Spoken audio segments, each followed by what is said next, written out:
Okay, got it all set up so that we can start prepping the walls for canvas on the inside. So the first thing I like to do is go ahead and give it a nice sanding.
Okay, as we're sanding, we're going to want to look for blims in the surface.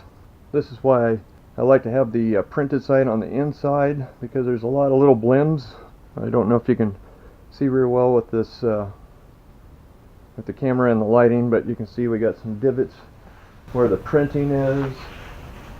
You can see just some low spots. So we'll want to try and address those a little bit. And this is something that you can address as much as you want or as little as you want. You could probably just put canvas right over it. Probably wouldn't really be that noticeable on the inside. But I'm going to go ahead and touch up some of the bad spots, and I'll show you how to do that. Okay, so before we work on these dimples, I'm going to want to clean off the dust that I've generated with the sanding. I just use like a tap cloth. Any cloth would probably work just fine.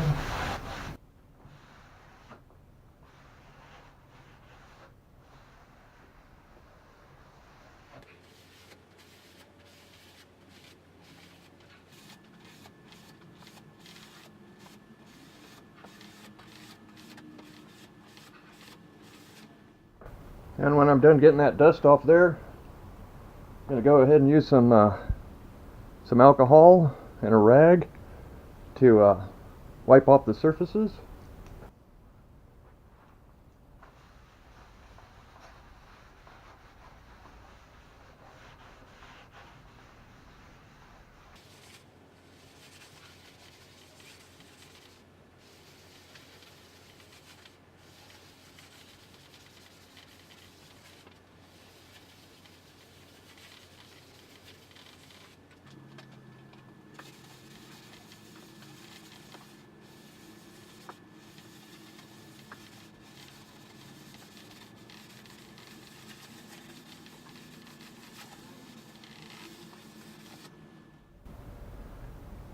Okay, so wiped it down with the alcohol, and that basically gets rid of oils and stuff that's on the surface.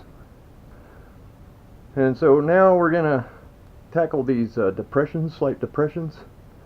And with that, we're going to want some fast and final lightweight spackling, some water in a spray bottle, and a putty knife.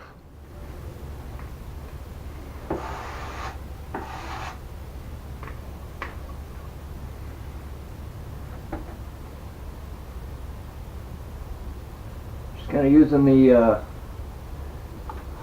light to find my low spots.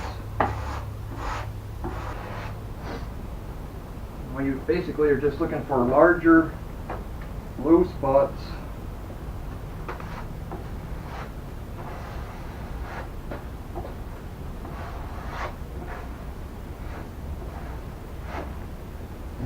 Use a little water when it gets a little tacky.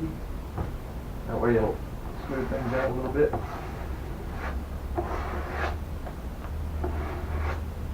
Now, you don't have to be perfect with this.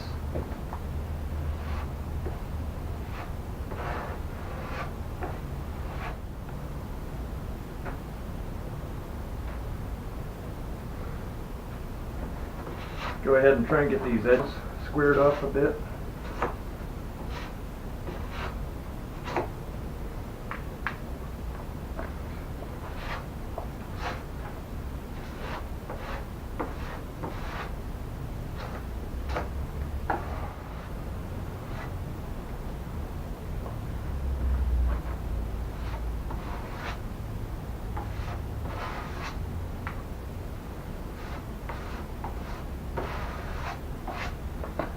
Once you work with this a little bit, you'll get a kind of a feel with how this stuff goes on, so don't fret with that.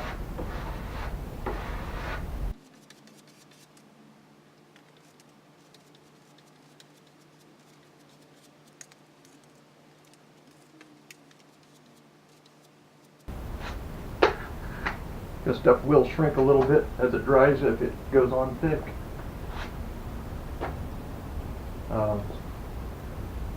Might need another application, possible, but in most cases one application will be just fine.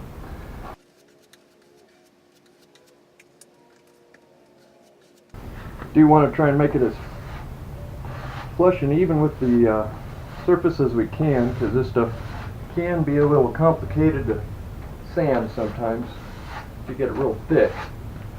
Problem is that it's going to be harder than the foam, and so it'll be hard to adjust for that.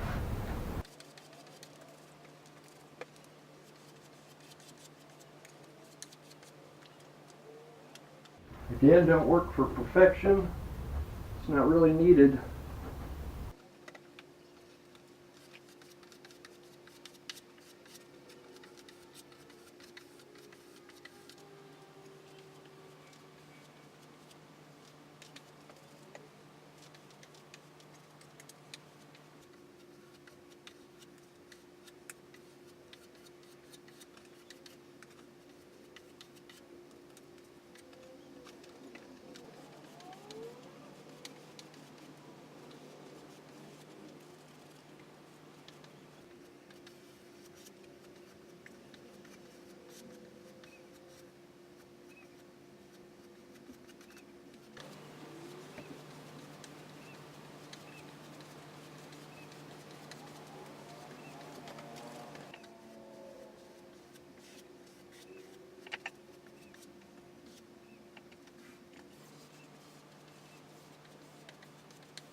Okay, so there you go. I just went ahead and filled in all the lower spots that I can find, and I'm not sure if you can really tell.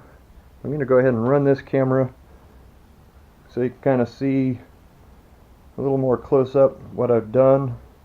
You can see the low spots. You can actually read the printing in some places.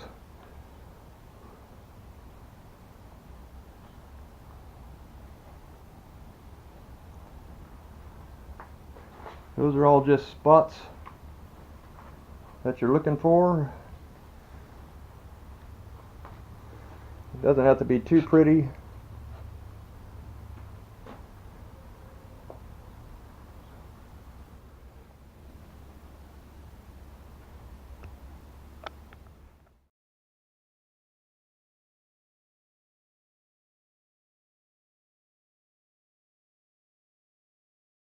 Spackle should be dry, so I'm going to go ahead and sand.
Alright, so once you're done sanding, you should see like a feathering where the spackle was thinning out.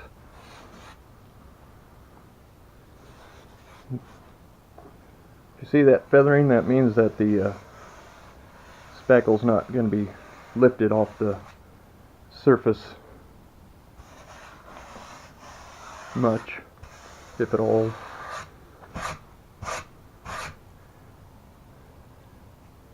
So you can see how this spackling has filled in a lot of these depressions real nice.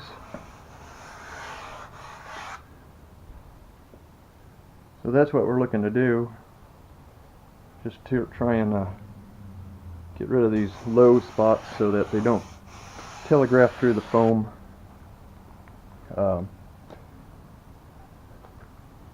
And give you something to read at night. And again, if you don't really much care about that, or just doing a quick build, then probably wouldn't notice it too much. It just really depends on the foam, because some of these, some of the foam printing is pretty rough. I mean, it's got pretty good divots in it, and then like some don't. So I guess it just depends on how hot the ink is when they put it on. I don't know exactly how they do it, but I've had in both cases where I haven't had to do much filling at all, and then in some cases I had to do quite a bit of filling. So